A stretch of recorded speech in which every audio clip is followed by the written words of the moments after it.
out of your day. My name is Mark Habig. I am a behavior support specialist here in curriculum and instruction, but most of my years of teaching are in social studies.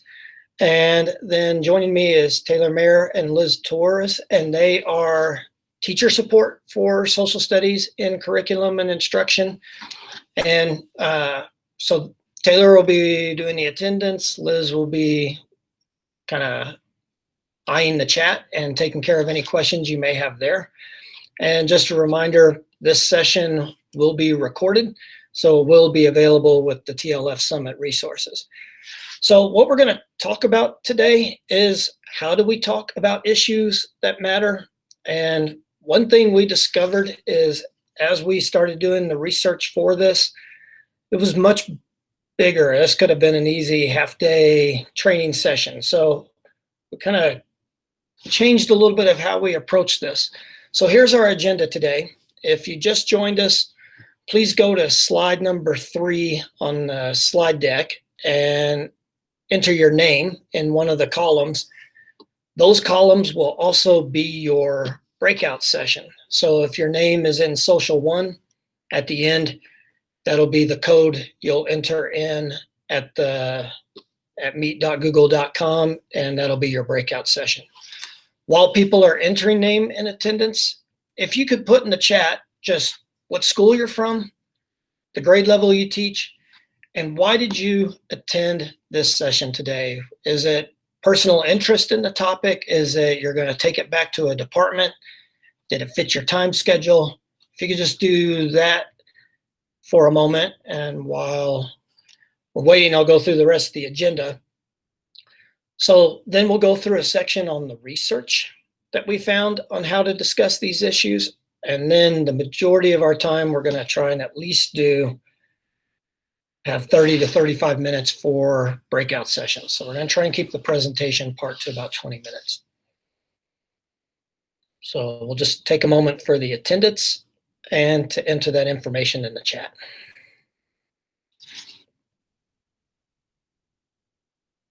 And here's that attendance slide where you should be entering your name, and then we'll use this to confirm or add you into PowerSchool.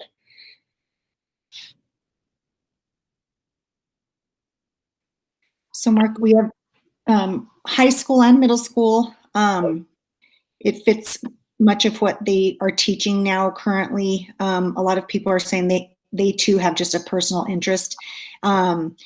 We have a librarian from AHS looking for resources, which I think she'll be very pleased because this slide deck's filled with really great, easy, accessible resources. So it's good. There's a wide range of middle, high. Okay, sounds good.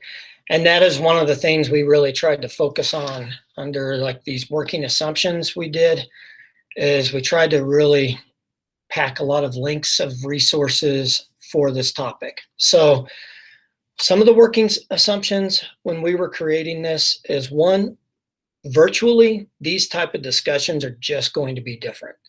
You may have a class that's chatty on Google Meet and would be able to have these discussions, but we also know there's some Google Meets where the kids just are quiet, especially if there are a larger number of students. And so maybe these discussions are going to have to be built around online tools. So just accepting that it's going to be different, and we're not going to try and replicate exactly what it would look like in an in-person setting, because as we all know, just it's a completely different mindset virtually. The other thing is less is more in this. So we're not introducing like any new technology. Everything's going to be used Google products like a Google Doc, Google Slides. So we tried to do less on that. We shortened the focus of this presentation so that we could give more resources and go a little bit more in depth and substance. And we're keeping this presentation at like 20, 25 minutes. So that's one of the working assumptions we operated under. So let's get to why do we talk about things that matter? And so these were 2 quotes we found that we really liked. So I'll give you a moment to look at those.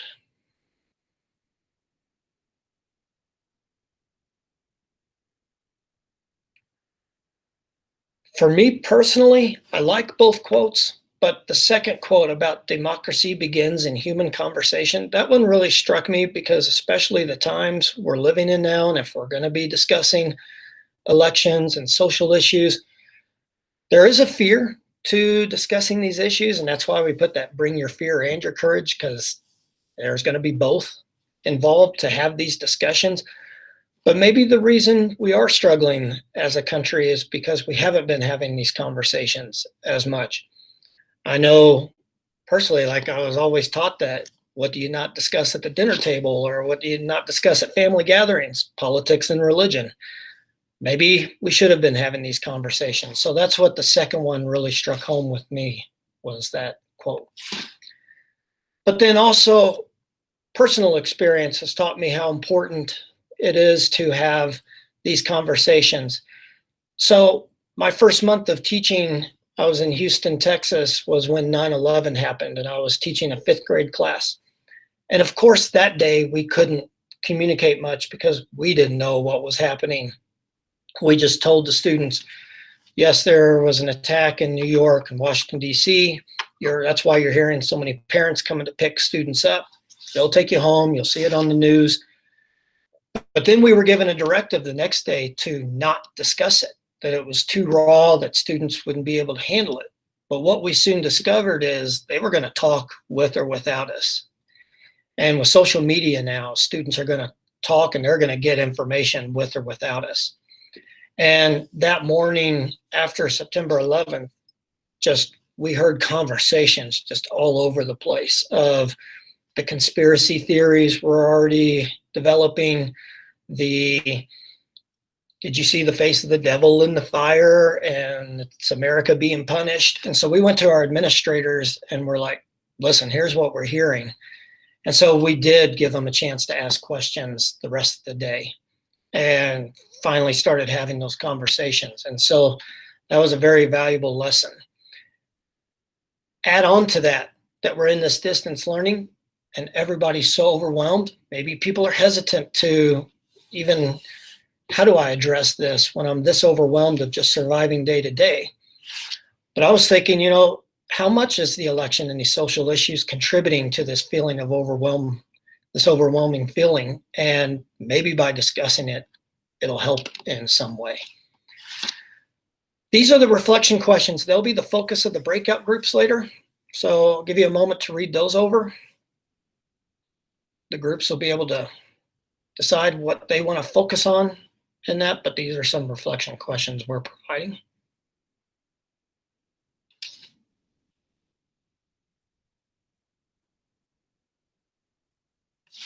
And finally, this is when we did our research, these were the anchors that we developed. Building a foundation, preparing the discussion, how to facilitate the discussion, and how to debrief afterwards. The first two are highlighted because those are the two we're going to focus on today. If we tried to do all four, we found there would be very little substance to this presentation because it was such a huge topic. So we're going to focus on the first two. We'll mention the last two at the end. So as we get started here, part one is about building the foundation. And two parts of that foundation is starting with our own internal, where are we at with these topics and our own identity. And to have these discussions, we need to be building that community within the classroom. And building community could be a whole presentation in and of itself. So we're going to focus on community agreements and norms. And there is another session that is about virtual culture and community. So I've provided a link to their slideshow so you can use that as a reference. But when we're talking about ourselves, we do need to look at where is our personal identity? What's our relationship to some of these common identity groups? And this is not a finite list, but these are some of the ones that are probably going to be most involved with some of the social issues discussions.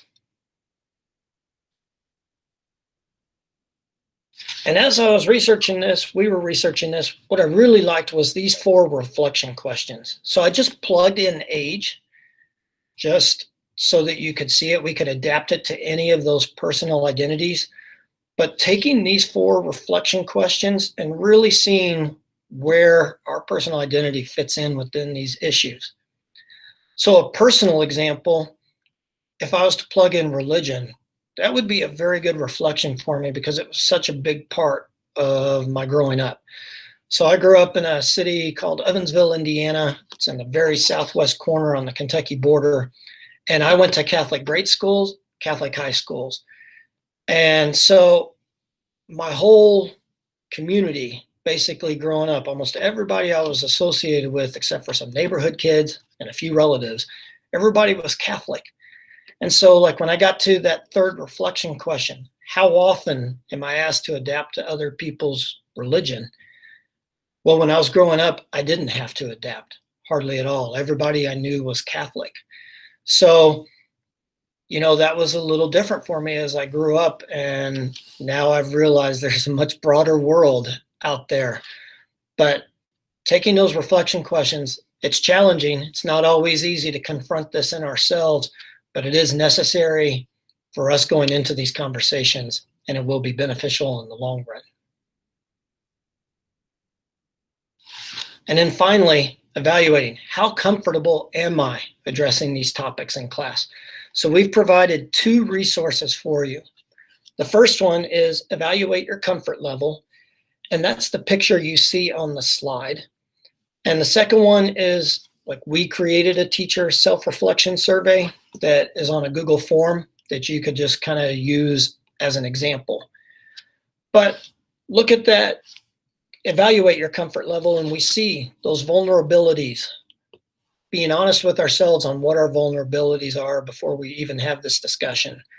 What are the strengths I have to address this issue, and what do I still need to do? So I can relate to, on the left side, as a white male growing up, I cannot relate. Can't personally relate to what some students have experienced. So that's going to be a vulnerability. One of my strengths in class would be the relationships I did develop with students. So I would use that to build off of.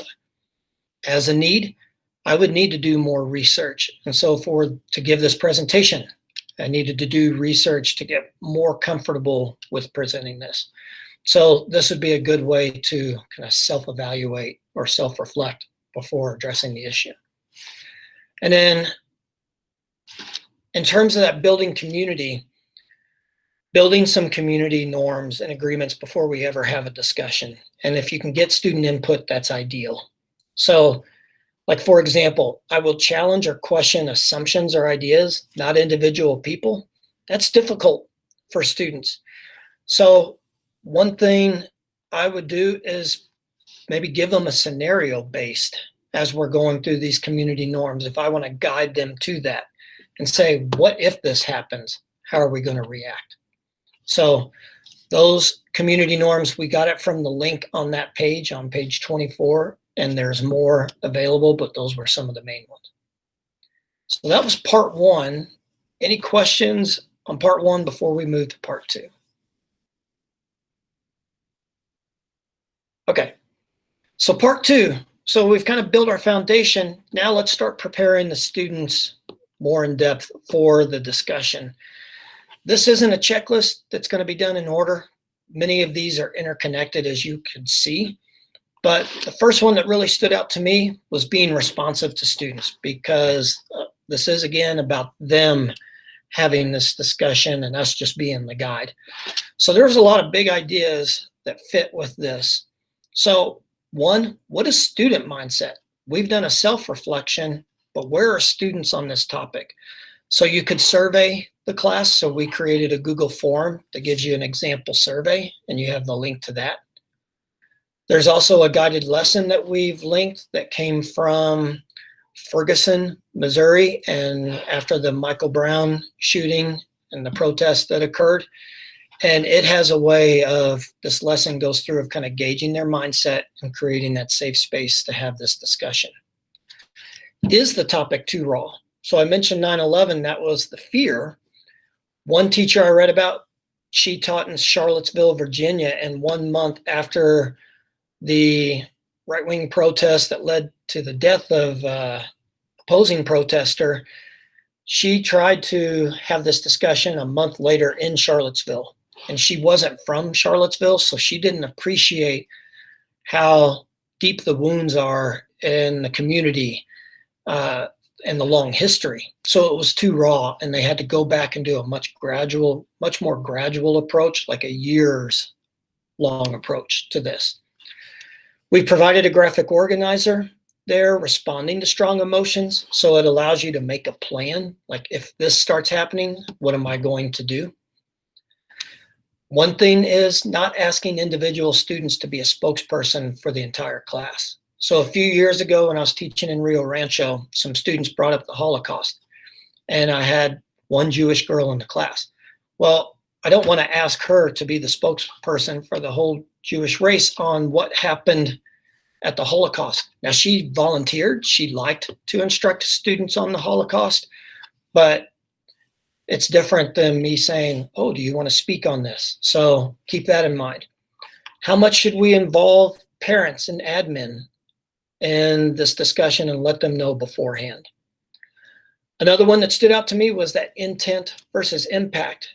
And this stood out because I've seen it in class where a student just reacts and makes a statement, and they're not intending to hurt anybody, but they also didn't think beforehand the impact that statement might have on others in the class, that there's more than one viewpoint in the class. And finally, we provided a link to a video about a teacher kind of being upfront and honest with the students about how his personal identity is going to fit in with the discussion that they're having. And the students appreciated his honesty and where he was coming from. So that's a 3-minute video we provided.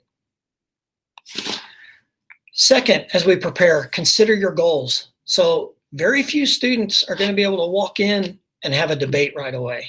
Maybe if you teach AP classes and you've already been having these discussions and you've built to them, but maybe we need to scale it back and scaffold. So maybe the first step is like, we're a student mindset.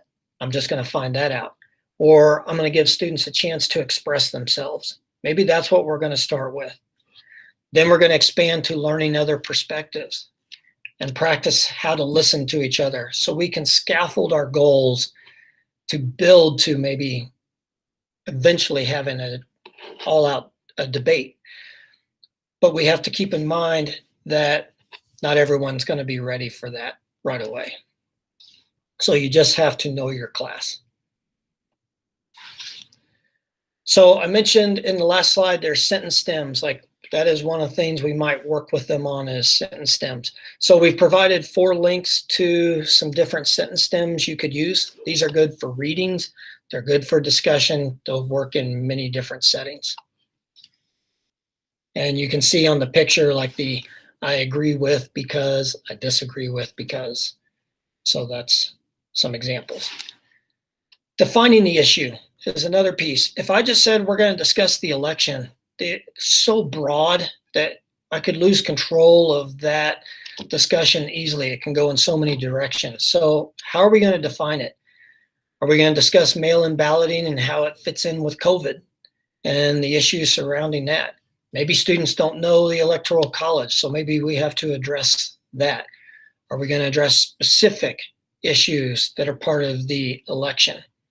The other thing to keep in mind is some topics should not be debate topics. They're more of human rights. So in the video that we linked, there's one student who says there should not be a debate question of, do Black Lives Matter? That's not up for debate. That's a human rights issue.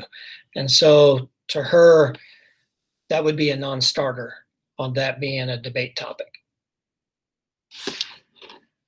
Considering your content, how does the discussion fit in with your content? And can you align it with your standards so you're not just having to address this solely different from your academic standards?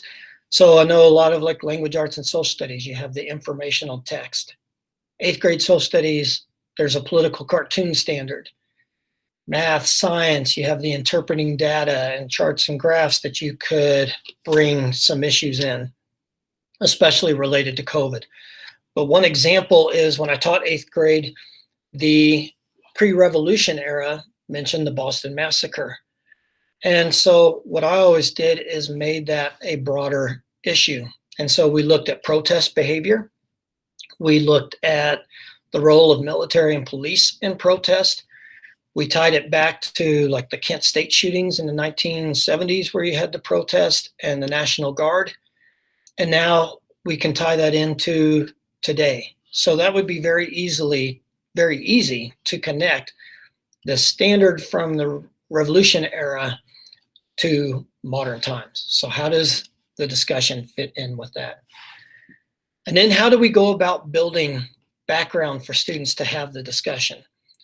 So one graphic organizer we provided, this comes from those Ferguson lessons, is the students, it's like a KWL, but it's what I know about the topic, what I've heard about the topic, what I've learned.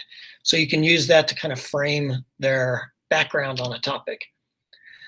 I know personally, like for political cartoons, I mentioned that was an 8th grade standard. That was always a great way for me to introduce topics. So I could show 2 separate political cartoons, and it's not my opinion, it's someone else's opinion. It's not anybody in the classes. Instead, I can use it as an interest to get their interest in the topic and start building that background and start to have those preliminary discussions before we get into a possible debate mode. So there's all sorts of ways we can use different resources like the informational text, primary sources that maybe help build that background with us, all the information coming from us or students.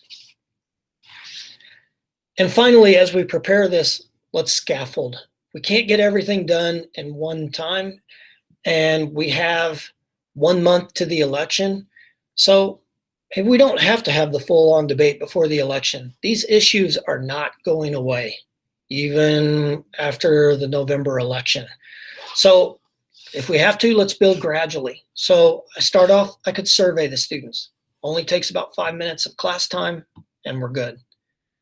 Then the next class, we could discuss the results. And now maybe my goal is to give them a chance to express themselves.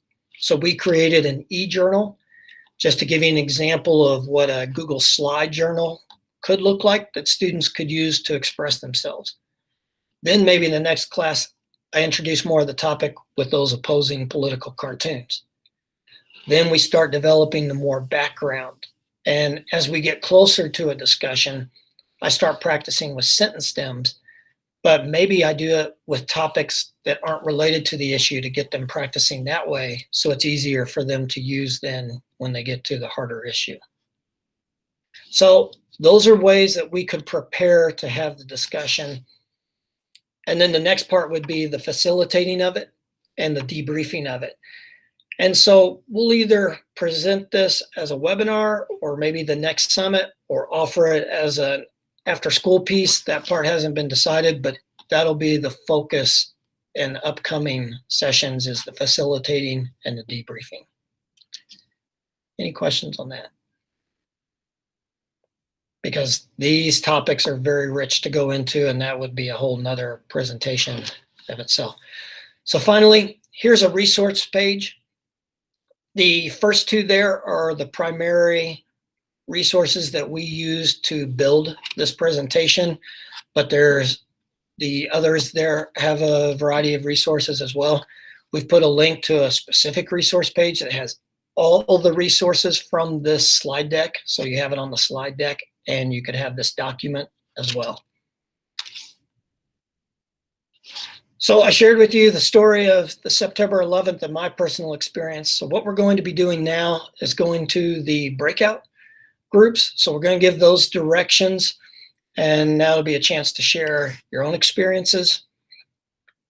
So if you haven't had a chance to sign in, if you click here on the participation slide deck, it will take you back to that slide 3 where you signed your name in the attendance so that you'll have a breakout group.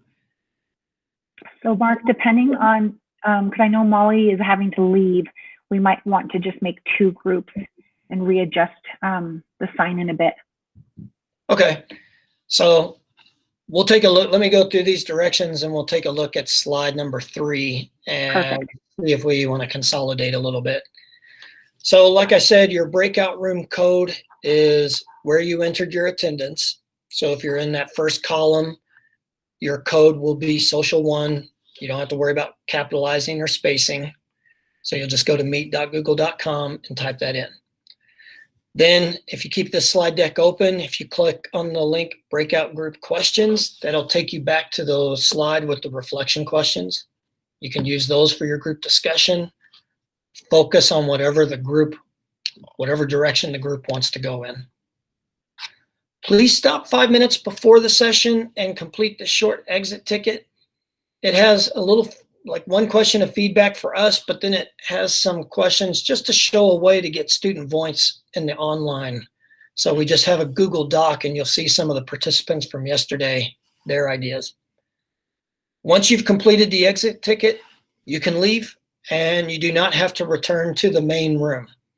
We'll have at least Liz, Taylor, or myself, one of us will be in the main room in case you have questions. But when you go to the breakout group, you can close this meeting out if you like, and you don't have to come back. So any questions on that? Oh, I can't see. So Mark, yeah, so I'm gonna stop. So Mark, okay. So Mark, I moved Rachel to social room 1. That was the only change. Okay. So we'll just have social 1 and social 3.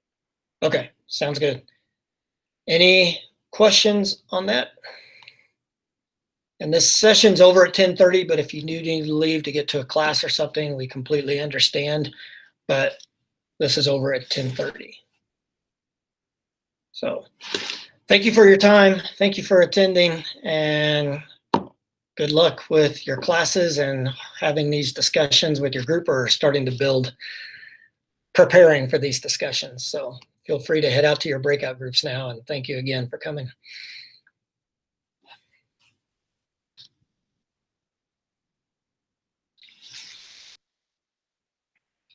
Taylor, they're not live links, correct? Correct. They're not, just the codes today. Hi, guys. It was nice. Good job, Mark. Can't hear you. That's not recording.